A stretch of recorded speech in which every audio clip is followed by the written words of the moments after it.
कुशालपुर में चंद्र सिंह नाम का राजा शासन करता था। वह बहुत कंजूस था। दान पुण्य तो दूर, जनता की जरूरतें पूरी करने के लिए भी धन नहीं निकालता था। उसके पास सोने चांदी का अपार भंडार था, लेकिन वह किसी की मदद नहीं करता था। मगर राजा अपनी पत्नी से बहुत डरता था, क्योंकि उसे हर बात के लिए सजा सुनाती थी। एक दिन की बात है, वो एक आदमी की फरियाद सुन रहा था। महाराज, मेरे घर के सामने की दीवार अचानक जोर से हवा आने के कारण गिर गई। वो कैसे गिर गई? तुम कहाँ थे जब वो दीवार गिर रही थी? मैं अपनी बकरियों को चारा खिला रहा था। तुमको चारा छोड़कर अपनी दीवार को पकड़ना चाहिए था। महाराज, ये कैसे हो सकता है? दीवार बहुत बड़ी थी, उसको मैं कैसे पकड़ सकता था? दीवार किसने बनाई थी? उसको बुला कर लाओ। महाराज, मिस्त्री ने बनाई थी। दीवार गिरने की सजा मिस्त्री को दी जाए। उसको उसी दीवार में जिंदा चिनवा दो, ताकि कोई भी उसको देखकर ऐसी दीवार दोबारा न बना सके। मगर इससे मुझे क्या मिलेगा? मेरा तो नुकसान हो गया है। राजा अपनी रानी की तरफ देखता, फिर मंत्री की तरफ देखता और सोचता, अगर मैंने कोई गलत फैसला ले लिया तो ये मुझे यही मुर्गा बना देगी। मुझे इस विषय में सोचने के लिए कुछ समय चाहिए। अभी तुम जा सकते हो। किसान के जाने के बाद राजा मंत्री से कहता है, हमने अभी तक इस मामले पर कोई फैसला नहीं किया है।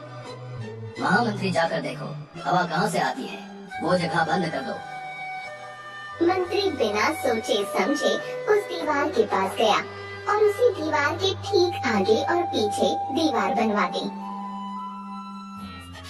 देखो भाई, मैंने दीवार के आगे और पीछे भी दीवार बनवा दी है। अब कोई भी उस दीवार को नहीं हिला पाएगा। किसान अपना माथा पकड़ कर ही रह जाता और चुपचाप अपने काम में लग जाता है। वहीं दूसरी ओर राजा के महल से कुछ दूरी पर राम नामक एक वृद्ध की छोटी सी झोपड़ी थी। किशन राम का बेटा था। किशन उस समय कुशालपुर का सबसे बुद्धिमान व्यक्ति माना जाता था। राजा की आदतों से वह भी परेशान था, अतः उसने राजा को सबक सिखाने की ठान ली। दीमा, कहाँ रहते हो आजकल? भाई, क्या कहूँ तुमको मैं अपने इस राजा की हरकतों से काफी परेशान हूँ। तुम एक काम करो, जैसा मैं बोलता हूँ तुम ठीक वैसा ही करो, क्योंकि इस राजा की हरकतों से तुम ही नहीं सभी परेशान हैं। हाँ किशन, देखो दीवार को रोकने के लिए कोई उसके आगे पीछे और दीवार बनवाता है क्या? तुम एक काम करो, बाजार से सोने के नन्हे नन्हे 4 टुकड़े उधार ले आओ। उससे क्या होगा? वो सोना राजा को दोगे क्या? अरे नहीं यार, तुम बहुत भोले हो। सोने के उन टुकड़ों को पीली चमकती हुई एक बड़ी छन्नी में रखकर और पास बहती नदी के किनारे बैठ जाऊंगा, और जैसे ही राजा आएगा तब देखना क्या करता हूँ। हाँ क्यों नहीं, तब तो सब देखने वाला होगा। तुमने कुछ सोचा होगा तो कमाल ही होगा भाई। इस नदी पर राजा रोज स्नान करने आता था। किशन ने दूर से ही राजा को आते हुए देखा। वह ऐसा अभिनय करने लगा मानो छन्नी में कुछ छान रहा हो। राजा ने उसके पास आकर पूछा, किशन, ये क्या कर रहे हो? तुम्हें सुबह सुबह रेत छानने की क्या आवश्यकता पड़ गई? महाराज, मैं तो इस रेत में छिपा सोना ढूंढ रहा हूँ। राजा कुछ कहता, इससे पहले ही किशन ने छलनी भर रेत निकाली और छान दी। छलनी के ऊपर सोने के 4 छोटे छोटे टुकड़े चमक रहे थे। राजा ने आश्चर्य से पूछा, रेत में सोना, ये कैसे किया? हुजूर, आज से महीना भर पहले मैंने सोने का एक छोटा सा टुकड़ा इस जगह पर बोया था। देखिए हुजूर, पूरे 4 टुकड़े निकले हैं। यदि मैं कुछ और सब्र करता तो यहाँ बहुत से टुकड़े मिलते। क्या बकवास करते हो?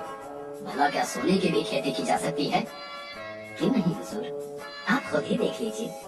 मैं तो गरीब आदमी हूँ। पिछले 10 वर्षों से इसी प्रकार सोना बोता हूँ और काट लेता हूँ। इसी सोने से मेरा पेट पलता है। तुमने मुझे पहले क्यों नहीं बताया? मेरे पास तो सोने का ढेर है। मुझे पता होता तो मैं सारा सोना बो देता। आज तक तो मेरा महल सोने से भर गया होता। हुजूर, अभी देर नहीं हुई है, आप अभी बो लीजिए। 6 महीने बाद देखिएगा तो फसल लहलहाती नजर आएगी। राजा ने किशन के कंधे पर हाथ रखते हुए जवाब दिया। देखो किशन, तुम एक अनुभवी आदमी हो। मेरी ओर से तुम सोने की खेती करो। इसके लिए तुम्हें जितना सोना चाहिए तुम ले सकते हो। आज ही मेरे साथ महल में चलो। इस काम के लिए तो तुम मेरे सेवकों को भी साथ ले सकते हो। किशन तो मानो इसी मौके की प्रतीक्षा में था। वह तुरंत राजी हो गया। वह महल में गया और सोने के ढेरों टुकड़े ले आया। 10 सेवक भी किशन को मदद के लिए दे दिए जाए। जी महाराज। तुमको कुछ और चाहिए हो तो बता देना, तुम तक पहुंचा दिया जाएगा। मगर ध्यान रहे, अगर कुछ ना हुआ तो तुमको इसकी सजा दी जाएगी। जी महाराज, आप जैसा कहते हैं वैसा ही होगा। तुमको क्या लगता है तुमको छोड़ दिया जाएगा? किशन अपने मन में सोचता है और खूब हंसता है। वो वक्त बताएगा किसको सजा और कौन हंसेगा। देखते ही देखते नदी के किनारे खुदाई का काम शुरू हो गया। किशन के कहे अनुसार सेवकों ने वहाँ पर सोना बीज की तरह बो दिया, ऊपर रेत डाल दी। किशन ने राजा को आश्वासन दिया। 6 महीने बाद बोए हुए सोने का 3 गुना सोना मिल जाएगा। मिलना ही चाहिए। हमें हमारा सोना दुगना होते हुए देखना है। इस बीच किशन रोज रात को नदी किनारे जाने लगा। वहाँ पर वह रोज थोड़ा सा हिस्सा खोदता और वहाँ दबा सोना अपने झोले में रख लेता। अगले दिन सुबह ही वह सारा सोना गरीबों में बांट देता। धीरे धीरे जनता की गरीबी मिटने लगी। इधर राजा इंतजार करता रहा कि कब 6 महीने पूरे हो और उसे बोए हुए सोने का 3 गुना सोना मिले। धीरे धीरे 6 महीने भी पूरे हो गए। किशन को दरबार में बुलाया जाए। जी महाराज, अभी लेकर आते हैं। किशन को आदेश दिया जाए कि वो सारा सोना खोद लाए। किशन ने इस काम के लिए कुछ सेवकों की मांग की।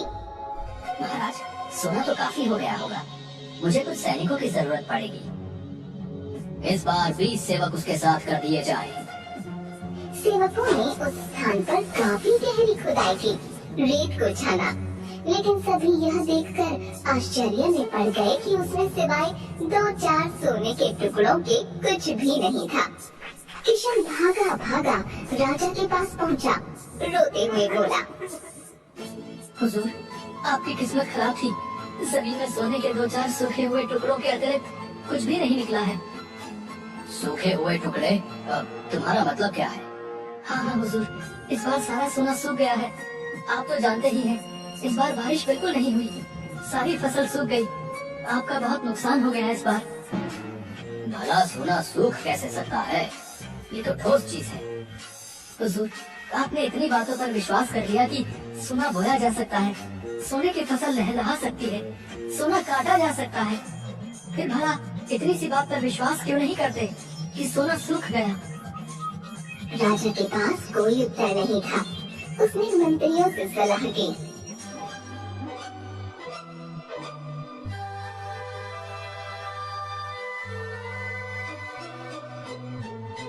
किशन ठीक कहता है। वाकई यदि सोना बोया जा सकता है तो सूख भी सकता है। अब तो राजा से कुछ कहते नहीं बना। वह सिर पकड़कर बैठ गया। किशन ने कंजूस राजा को अच्छा सबक सिखा दिया था।